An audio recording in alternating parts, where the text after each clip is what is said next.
Hello guys!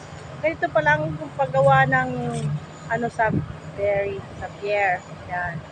Nilalagay nila ng malaking bakal dyan. Parang poste. Poste nga yata yung tawag dyan. So ito nga siya guys.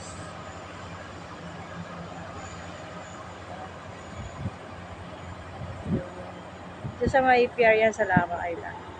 Naiwan ako ng ferry. Ayun na siya. So maghintay ako ng another one na ferry. Yan guys. Diba? Ito mga construction worker, pati babae dito nag-work. Diba?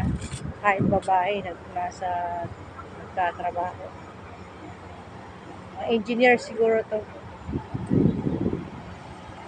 Thank you guys for watching. See you next video.